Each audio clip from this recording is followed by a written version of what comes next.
And welcome to tonight's podcast with Winner and the Mailman, and it is already off to a crazy start here tonight. But tonight we have a couple of great guests here tonight. Anna Kelley from the Scottsbluff golf team, along with Garrett Nelson, will be coming up a little bit later. Bryanna, it's been a week, and there's been some pretty exciting stuff going on in between our last two podcasts. It's been a lot. There's been a lot going on between the two, and let's talk a little bit about, with Anna and everybody else here, what's going on with sports around the area. So obviously Twin City Invite happened over the weekend. Friday was a lot of sports happening. Obviously golf was at GNAC. The football team was here. And then there was the cross-country invite. There was a cross-country invite. We had the Twin City Invite going on at Scottsbluff High School. It was chaos.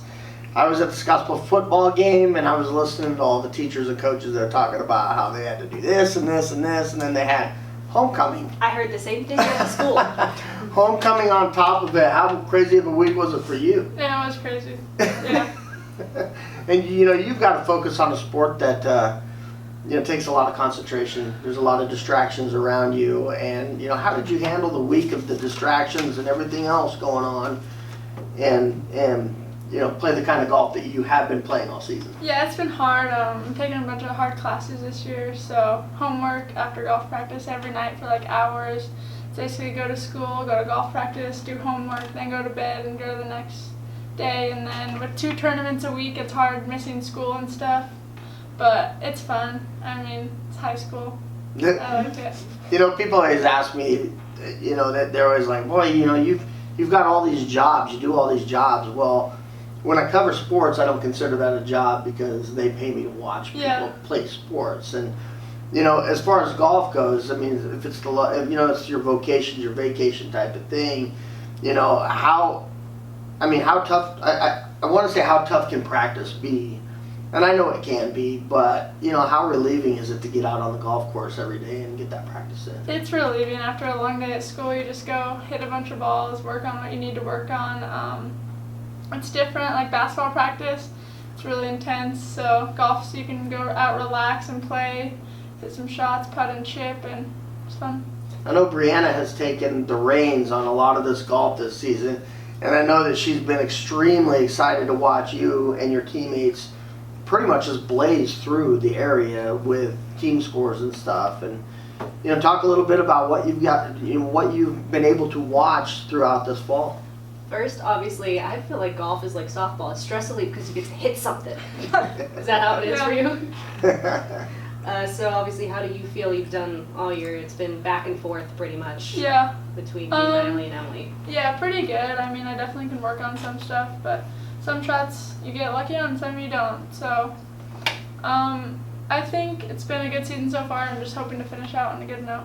I mean, finishing out is going to be in this next week. Mm-hmm. So how prepared do you feel for state? We've been practicing a lot, my team and I. Me and Nieli went out and played the course today, felt pretty comfortable. And then Shay and Addie, they've been working really hard on the range, just trying to get like one simple move down that can improve their score by 10, which I think they'll get it by state. So we should be pretty good. All eyes have been pretty much on you. I mean, your team has been playing really well. And all eyes have been on you and Emily all season long, and I know that's got to be stressful, but how proud are you of the rest of your team, the way that they've been coming through kind of in the shadow? Yeah, I wish they got more credit because they just picked up a club, Shay and Addie, about 5 months ago, and Shay's already shooting in the 80s and Addie's getting there, so they work really hard at practice. It's really cool to see them just like grind it out and know that they can get better. They're really athletic, so I wish my team got more credit because we've been shooting good scores for how me and Nieli have been playing really good, but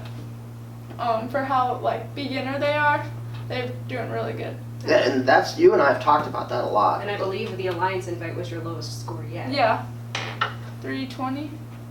Yeah. That's incredible. Yeah. I can't even shoot 320 with, I can't hit a golf ball, so. Well, I can hit one, I just don't know where it's going to go. Let me talk a little bit about your coach.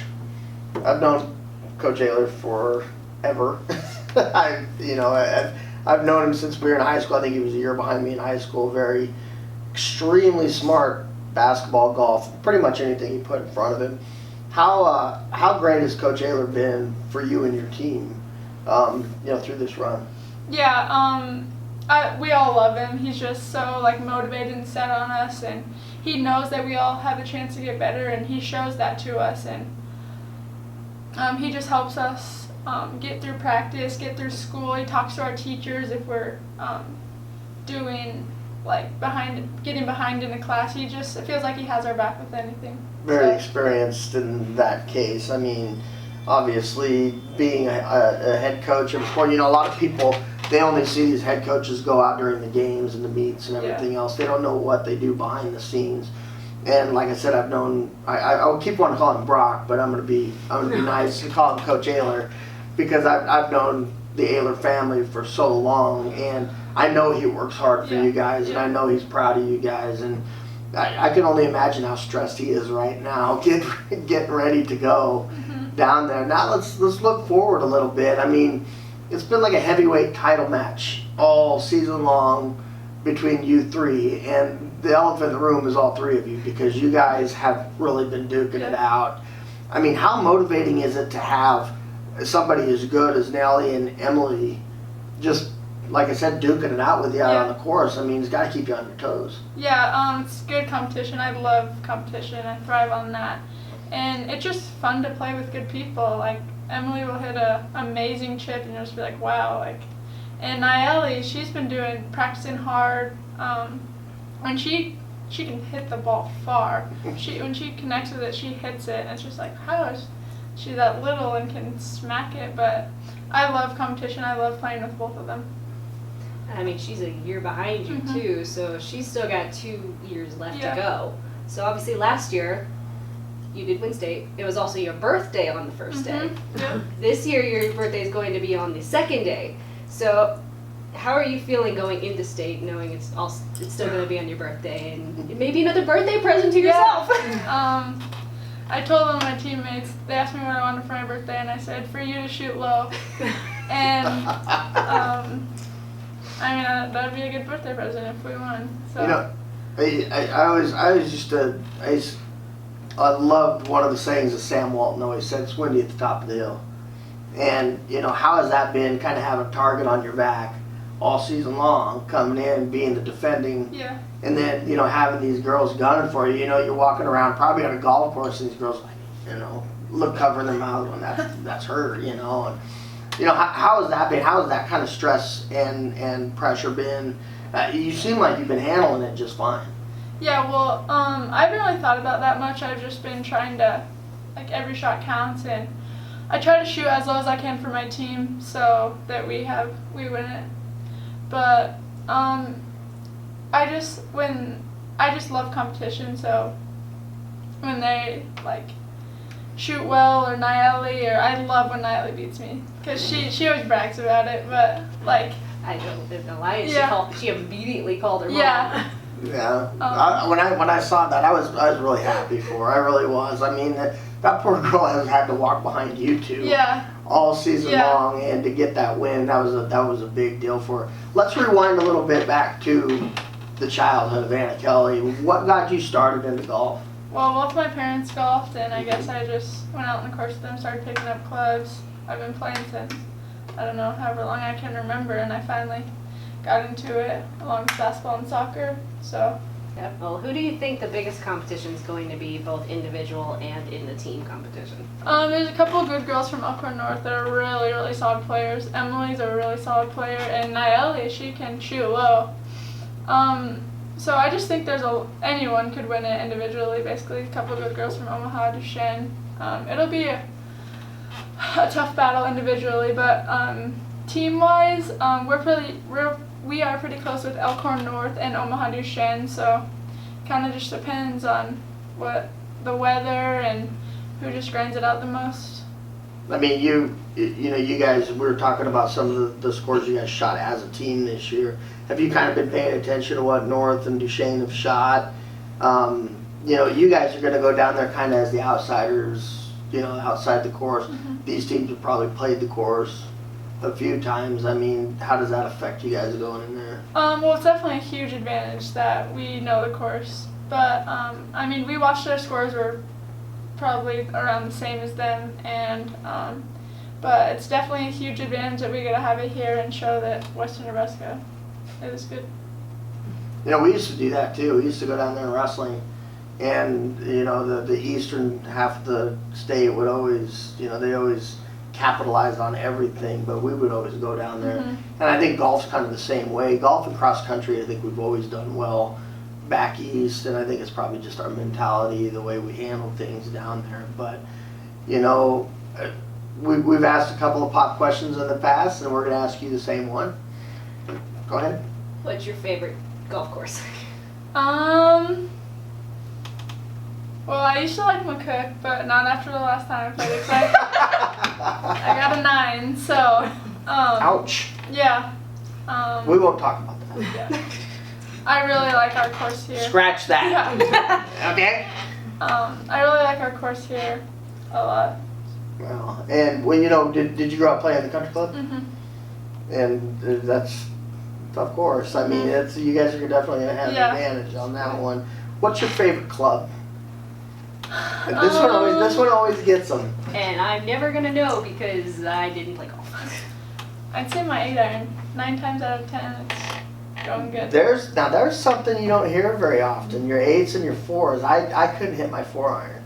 I hooked my 4-iron. My 8-iron, I would rather have pulled out my 7 and taken a little bit off of it. But my 8-iron was really one of the toughest clubs in my bag to hit. And you know, some people will say, well, I take the toughest one out and I hit it just because it helps me with everything else.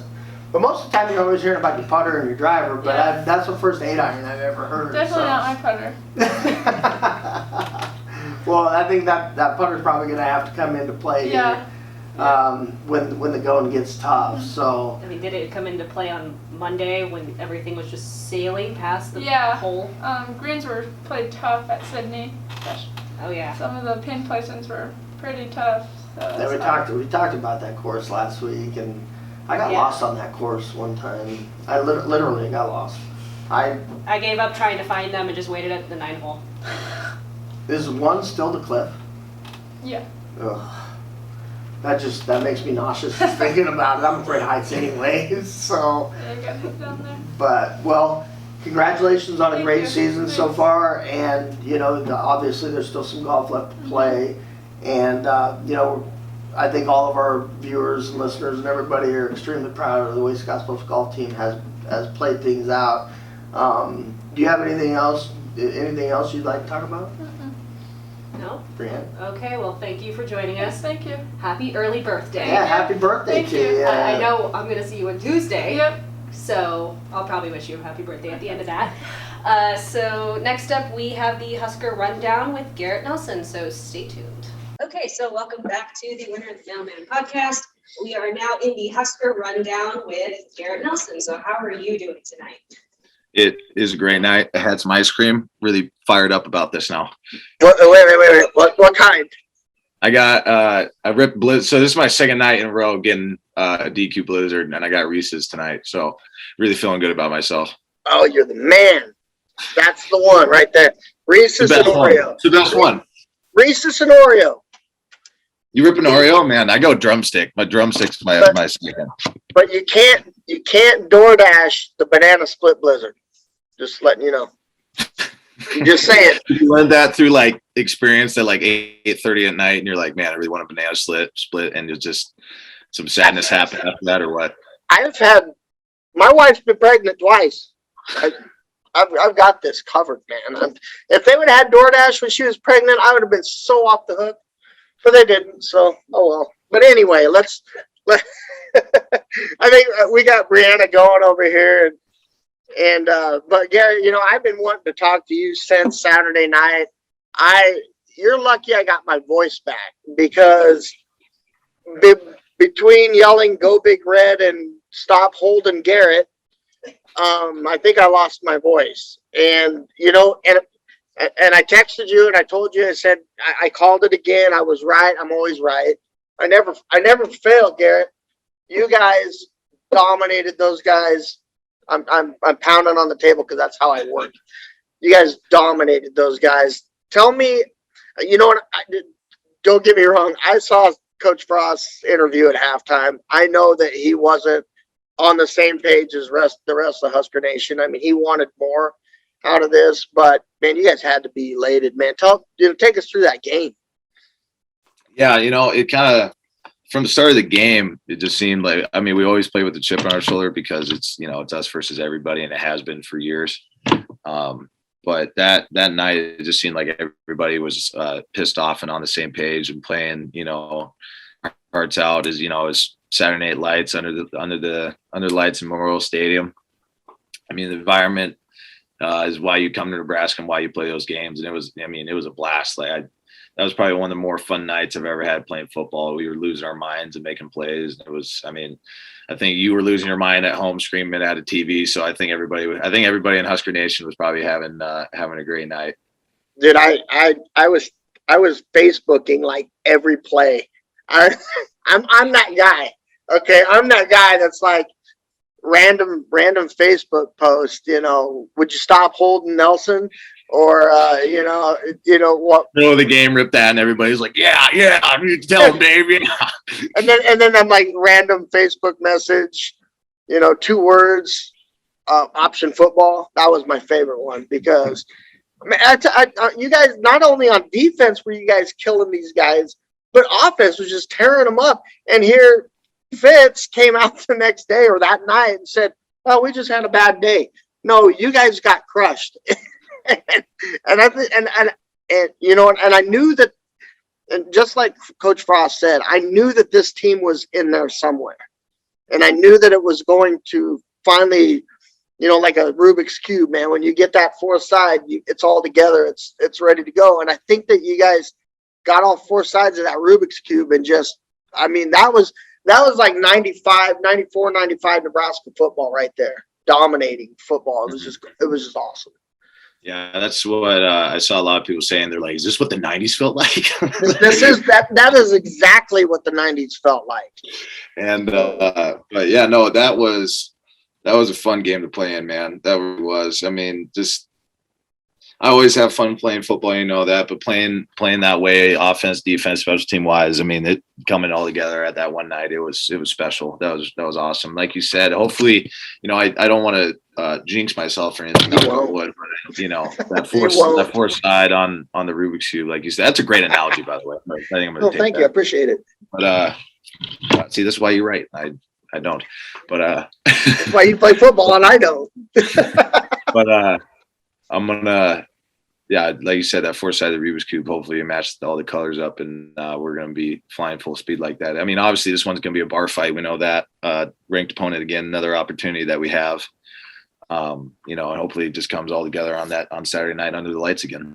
I think you guys got Coach Harbaugh kind of looking over his shoulder right now. I listened to his interview today, and he knows what he's coming into. And I think when they saw this on the schedule at the beginning of the season, or even after that Illinois game, I'm sure they're like, let's chop that one up. And now I think he's like, now nobody wants to play Nebraska. Mm-hmm. Nobody wants any part of you guys right now. They do not. It is, I watched the Big Ten Network. I watched like the encore presentation of Big Ten till like 2:00 in the morning. I couldn't stop. It was that good. And dude, I'm sorry, but the guitar. You call me a legend. You are now a Nebraska legend with that air guitar. Henrich had a good one on the sidelines, though. Man, yeah. I got to give him that one. No, yeah, I wish he was down there with me and Damian Jackson. We were headbanging and having a great time. I wish me and Nick were going, and yeah, it was fun. But I practiced that in the mirror before the game. I was like, okay, Garrett, if you get a sack, this is what you're gonna do. But yeah, man. No, I had a great play. Got the ball out, went for the ball. He got it back, and I just kind of let instincts take over there in front of the student section. Everybody was on their floor that night doing an air guitar, man. I'm telling you, I was. My kid thought I was crazy, but I was there, right there with you, rewinding it. Yeah. Anyway, I think it was cool to see. I didn't obviously, I'm playing in the game, and then later you watch it back, and I look at the pictures and the videos, and I was like, man, I don't take myself too seriously, so I thought I was a pretty big goofball. But now, if you would have had the hair, dude, telling you, man, that you got generated into a GIF. You know I those did? GIF things? Yeah. Yeah. You are now a GIF or GIF or whatever they call that thing. That is an honor. I'm telling you. I think Bryanna's been trying to say something for 10 minutes now. I feel like I'm not even in this podcast. I know we're just a couple of dudes talking Husker football. You know, sorry. Would you like to say something? So, what was obviously the difference maker between the game against Michigan State and this one, in your opinion? The difference maker? Yeah. Like Dave said, all the Rubik's Cube sides matched up. I mean, it felt like everybody was playing together, and just all three phases of the game all matched up with the energy and the focus and the determination to get the job done. And like Frost at halftime, demanding it out of us every play, even if we're up or down or whenever, demanding that excellence, demanding the job get done properly, and you do it 100 miles an hour. I think we better see that on Saturday. No, We will. That is the plan. We will. We will. And how much of a piano lifted off of Connor Colt's shoulders did he have? And especially that special teams unit. Yeah, everybody, I see everybody saying, "Oh, you need to yell at these guys and whatever." No. Trust me, they get yelled at plenty in practice. That's what they're practicing for. They practice their kicks. You know what I'm saying? So it doesn't do them or anybody help for me to be in their ear, on their ass or yelling at them, encouraging them, telling them that, you got to do this for me. You got to do this for your brothers. That's the little seed they need planted in their brain, is that, I need to do my job because of these guys, and I could win or lose a game, so. And not only that, an 84-yard punt. I mean, yeah, Willie Pete really bombed that one. I'm not gonna lie. Yeah, he was pretty hyped up about it. I'm pretty sure awesome. that thing had rockets falling off of it by the time it got to its peak before it fell back to This is the the earth. funniest thing. Somebody tweeted at him, and and the dude was like, "So our punter has the shortest and longest punt in Nebraska history," and Will, our punter, commented back. He goes, "Yes." Oh my, that would have been. I didn't see that, but At least he has a sense of humor about it, Well, yeah, I mean, and you've been a part of those kind of punts. I mean, Bash. Yeah. Yeah, For some reason, just decided to bring out a boot and just bomb one to the moon. Yep, I've seen 2 orbital punts in Nebraska. You would think that our air is thin. I mean, the way those things, the way those things fly around here. Yeah. But special teams that really came together. I can't say enough about the offensive play. I mean, 2 a.m. man, dude just took off. Guys, he's one of the best in the nation at everything, man. I'm telling you, running, passing, just his looseness, just how he is as a quarterback, man. He's the best in the nation at it. He's my locker buddy, so it's an honor to sit next to him every day and, kind of shoot the talk shop and do whatever we want. But he's a great guy. He's a great leader. He works his ass off. He's one of the best QBs in the nation. So it's awesome to be a part of that. And then with the new lineup on O-line, those guys handled it really well. And Teddy and Nuri handling their start really well. And that was awesome. I hopefully found a crew that gelled really well together, just physically and mentally wise. So it was fun to watch, man. It really was. Got us hyped up as defensive players, having that dominant offense. Is Teddy still growing? Because that's a giant man. Yeah, he's a sequoia, dude. He's like 6'9". 6'9". Yeah, the guy's a monster. You were gonna say something? So how electrifying was the stadium that night? Because obviously it was homecoming. Yeah, dude, it was palpable. Like you could feel it on your shoulder pads at the electricity, when you hit somebody or make a play, like it just, felt like everybody was, it was deafening. It really was. How about Thunderstruck? Did you guys know that was coming? It was actually, so Blaze was on the bench and he was looking at me, and everybody was holding up for the fourth quarter. And he goes, "Hey dude, they're doing that lights thing, right?" And I was like, "What do you mean the lights thing?" And right before I said lights thing, it went bang, dark, dan, dan, dan. I was like, "Oh, fly up! I think they're doing it."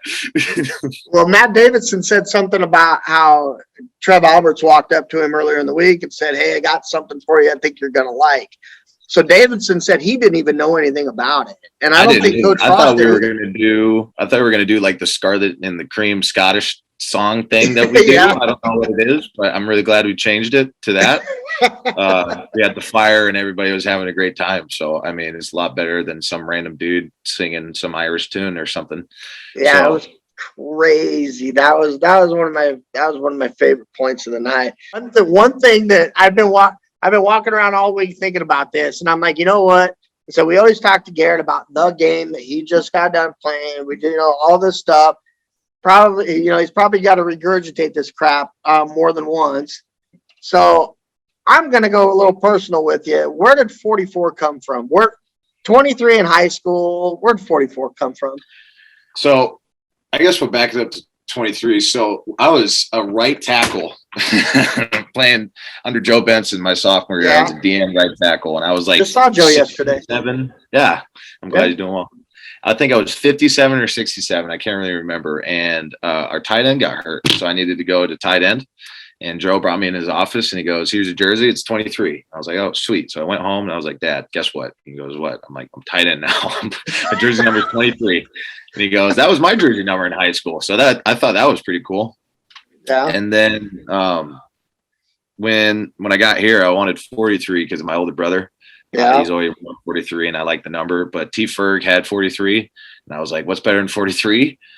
44. So I went 44, and I guess it just kind of stuck and fit me. So I've been repping 44 ever since. Well, that makes you the Nebraska version of Brian Bosworth, because the Boz had 44 for Oklahoma, and that was the most devastating, intimidating number in the entire decade of the 80s. If you saw somebody wearing 44, they were probably going to eat your children. So 44, I know it's personally one of my favorite numbers. I think, when you look at quarterbacks, you think of 7. And when you look at receivers, you think of 88 or 81. When I see somebody who is coming off the edge ready to kill a quarterback, I want to see 44. So, and it's funny because I get texts all night long during your games. What number's Garrett? What number's Garrett? And I said, look for the crazy one in 44, because, he's literally, you're like Bill Romanowski. Every time the ball ends up somewhere, you're close. And yeah, you just deep ball, get ball, dude. Well, it was funny because we were watching it the other night, and just on one of the plays, I think it was my wife, said, "Now what number is he again?" And I said, see the guy who's getting his jersey pulled up? That's Garrett, the one that's getting held every stinking play. And I was so mad. I was like, can't you see that? His jersey's being pulled up over his head like a hockey player. And they weren't calling him. But dude, they couldn't stop you. I mean, I don't know who that left tackle was, but he probably went home and called his mom, because he was probably like, that 44 is crazy. He couldn't stop you. Yeah.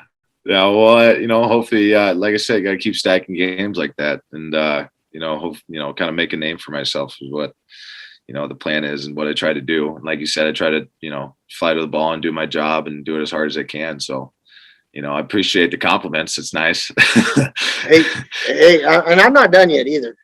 But when we got into what I like to call garbage time, which was awesome against Northwestern. That's just great. Great time. Matty Ice went in. That was a highlight. Love Matt Masker. He's a hoss. Masker's a stud. And I remember him in high school. He's a great kid. I like him a lot. That was great seeing him, but it was great seeing Damian Jackson. Yeah. And, Dame, that guy has blood, sweat, and tears his whole life. He had a rough life. He had a rough upbringing. To see him go in there and, he wasn't making a whole lot of plays, but I'll tell you what, that guy looked happy and looked excited, man. What's it like to be on the same team with a SEAL? Yeah, he, I don't know why, but I guess when I was a freshman, I kind of gravitated towards him because he was obviously a leader on the team. And, he's gone through, things that I will never see or do in my life. So I just wanted to be around him and, not like bug him or anything, but I just wanted to learn from him and, how he does life, I guess, and how he is such a disciplined person, why he does what he does, more about him personally. And, him being moved in to my position my sophomore year, I think, or some part of my freshman year. Yeah. Help with that, and just being around him every day, and being some of the two of the hardest working guys on defense and on the team. We have that bond, and we talk about it, and we're with each other. We share the same struggle in that sense. Yeah. So building that camaraderie with him, and kind of picking his brain about leadership and discipline and things like that has propelled me as a person and as a player. There's a ton of knowledge to pull from him, not just stories about him doing what he did in the military, but where he's gone from in his life to where he's at now, and just kind of pulling lessons from that, and being in awe how he is even playing football right now. So it's awesome having him in the position, having him as a really good friend that I can talk to whenever I need to. That's and that's such a touching story.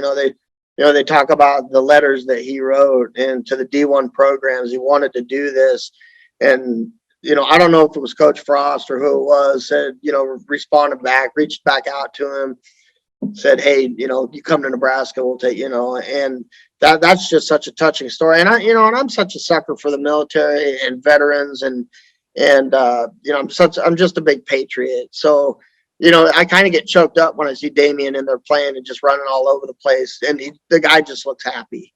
Yeah, and I'm not as big of a fan of his as I am you, because of different reasons, but I'm a fanboy. So if you ever want him to sign something, you can send it my way, because that would mean the world. You would love to, honestly. You think he's like a hard ass because military shield, but he's goofier than I am.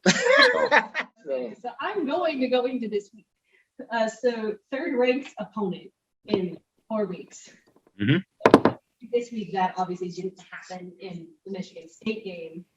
It's not the same thing. What are you doing? I'm stealing a piece of paper.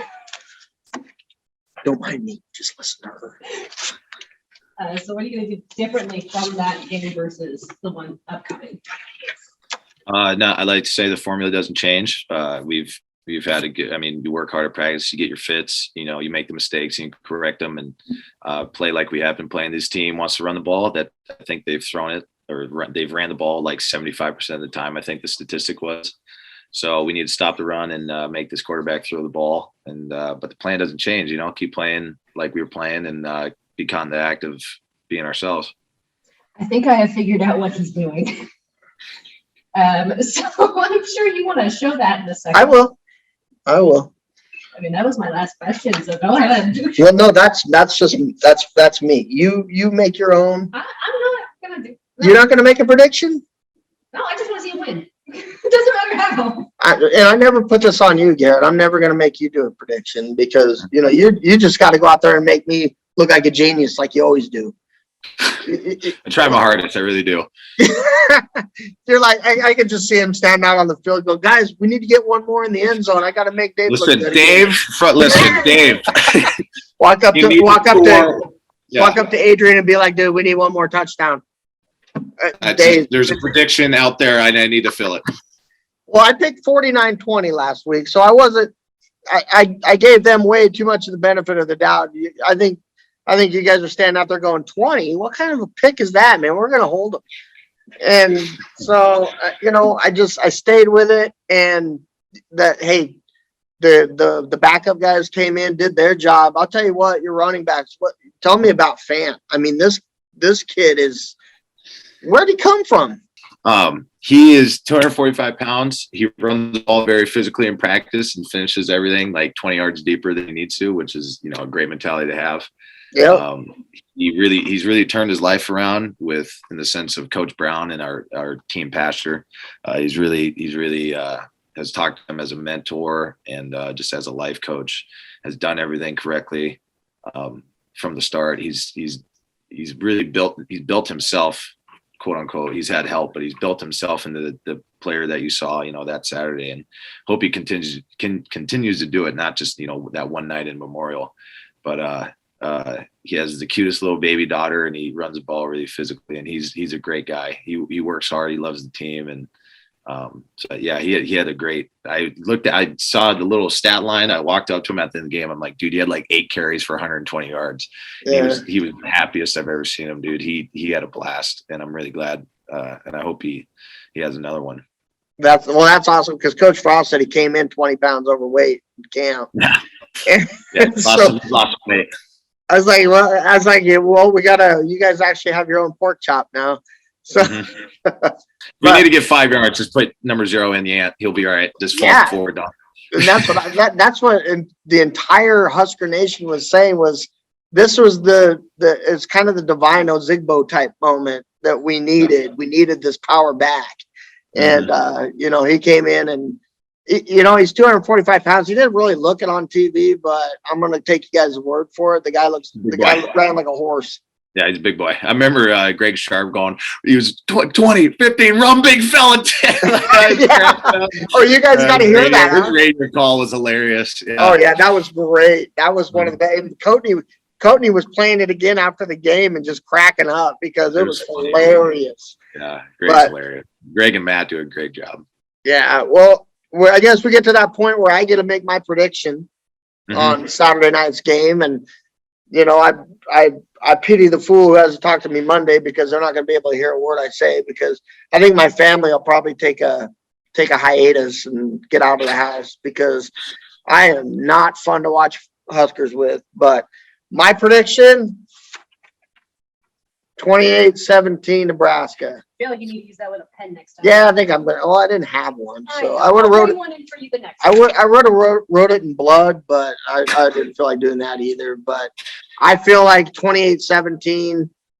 Michigan's a good football team, and they really are. I'm not gonna sugarcoat anything. I mean, they're gonna come out and they're gonna punch you guys in the mouth. They're gonna hit. They're gonna play their game, but I still think our boys are better. And, they've got to play in front of Memorial Stadium. So, all of the pressure's on them right now. I mean, you guys just go out and do your thing. And I think we're going to come out with a big dub. Like the prediction. Yeah, We got to go do us.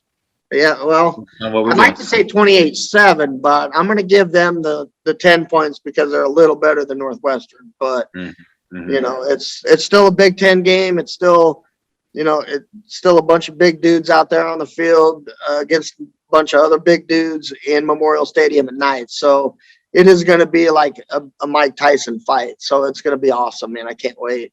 And I know you're ready too, Garrett. Always am.